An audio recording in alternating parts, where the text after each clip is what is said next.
Hello everybody, video here for you today. I will attempt to remember to cut out all of the bad takes this time.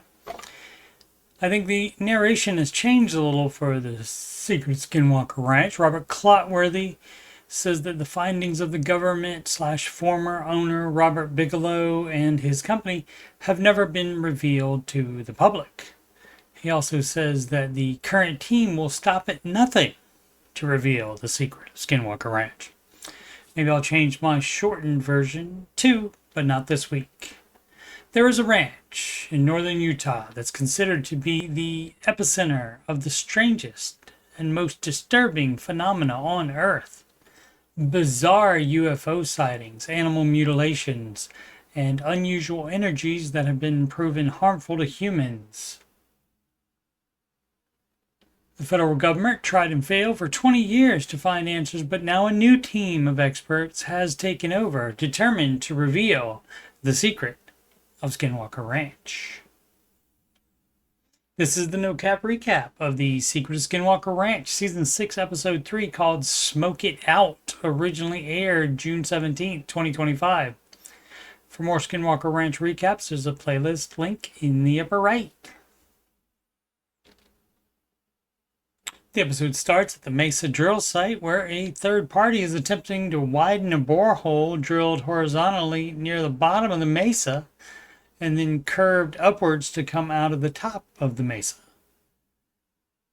They had beacon issues while doing that, but did eventually get it done. On last week's show, they were going to attempt the widening of that borehole, but the beacon would not link. As an experiment, they took the equipment outside of the bubble or sphere and linked up immediately. Also staying linked once they got back inside the bubble, but the signal strength kept jumping up and down. This time they linked and calibrated all of the equipment before even coming through the ranch gate. The linked beacon is put into the drill head. The beacon allows the driller to know exactly where in the mesa the drill head is at, which is how they were able to drill an arc. Thomas gives Eric and Dr. Tyler the update that several links of pipe have been drilled into the mesa without incident. Short time later, it reports that they are 150 feet into the mesa. Previously, they have experienced many malfunctions at 200 feet. Dr. Tyler wonders later if the malfunctions are caused by the object they have detected inside the mesa, or the bubble, or a combination of both. Just as Thomas notifies the team that the drill is approaching 200 feet, Dr. Tyler picks up a 1.2 gigahertz signal. There had been unexplained signals before on the ranch, but nothing 1.2 gigahertz until Eric broadcast at that frequency just to see if anything would come of it. Something did, and someone or something sent an identical 1.2 gigahertz signal back at them. There have also been other 1.2 gigahertz signals in other experiments, but no one on the team was broadcasting one in those cases. Dr. Taylor also picks up two different 1.6 gigahertz signals, which have been common during experiments. They are both captured by the spectrum analyzer antenna that is pointed at the mesa. The drill bit successfully breaks through the top of the mesa. Now they will widen it by removing the drill bit and replacing it with a larger attachment called a reamer that will be pulled back down through the borehole. The water coming out of the small holes on the reamer appears to be part of the process, but they don't explain it. Right after the reamer begins widening the borehole, Dr. Taylor detects another signal, this time using the beacon frequency. The beacon is not used in the widening and has been turned off. That signal is also coming from the mesa. The Team checks back with the drillers in the afternoon and find that they have only made about 30 to 40 feet of progress. Normally they make 5 to 10 feet of progress a minute on a reaming job. They will try a different reamer that is 2 inches slimmer, which will still be fine for the size of the instruments the team will insert into the boreholes. Thermal imaging experts return to the ranch for the night's experiment. As planned last episode, the team will build fires in the triangle to create a lot of smoke without any electronics being involved other than detecting things. They will be able to detect even small changes in temperature. The local fire department will again be on hand to monitor the activities for safety. Even before the first fire is lit, Dr. Tyler detects a 1.2 gigahertz signal, which is not being used by the team or the fire department. One of the firemen lights the first fire just by tossing this stick on fire into there. Eric is monitoring from the command center.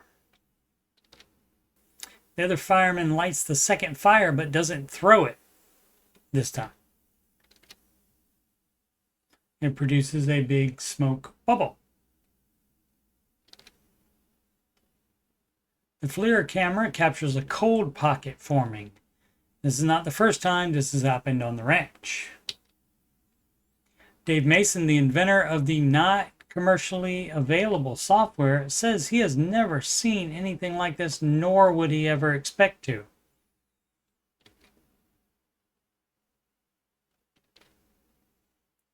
Whoever has Rocket on the Skinwalker Ranch bingo card can be happy because, of course, Dr. Taylor wants to fire one through one of the cold vortexes to see what will happen. He launches it, goes up a few hundred feet, the chute deploys, sometimes it does not, and the rocket does not move. It's suspended in the air for at least a minute of edited footage, so in real time it could have been even longer. Then it does begin falling. Dr. Taylor knows what you were thinking and says that there was no wind at the time that would explain it. Dr. Taylor takes a look at the differential FLIR monitor and tells Eric that it's almost like it's trying to push away the heat and that it's probably 200 feet high. Dr. Taylor goes back to his own monitor and sees a 1.6 gigahertz signal, which Eric confirms. The firemen put out the flames so that the team can see what reaction more smoke would cause. At the same time, he launches another rocket, and everyone on the ground saw a bluish-white orb fly past it. Then the chute failed to deploy.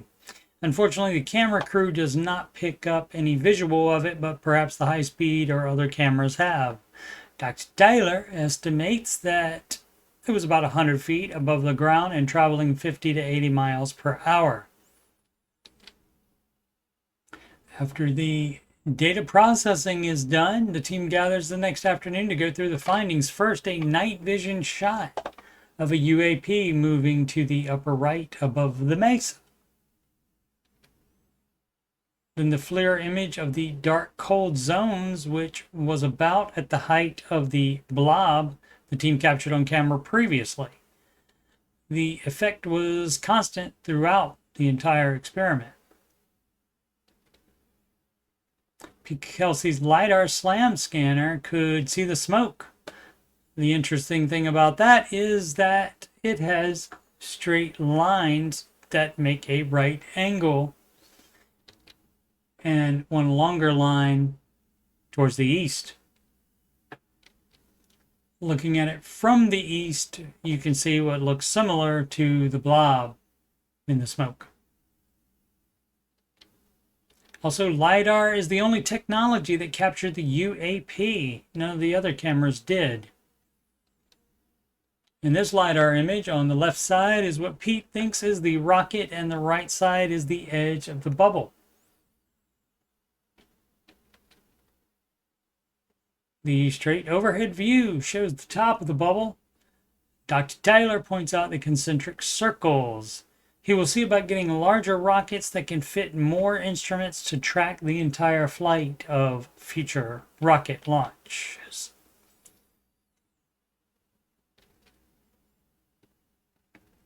I'll continue recapping season 6 this summer and possibly early fall, depending on how many episodes there are, as well as retro no-cap recaps of seasons 2 through 4 of The Secret of Skinwalker Ranch. First 5 episodes of season 2 are already done. I'll also be finishing up retro no-cap recaps of the Curse of Oak Island second half of season 8. All of the other seasons and episodes are already done and are in that Oak Island playlist. Thanks so much for watching. Please subscribe, like, and comment.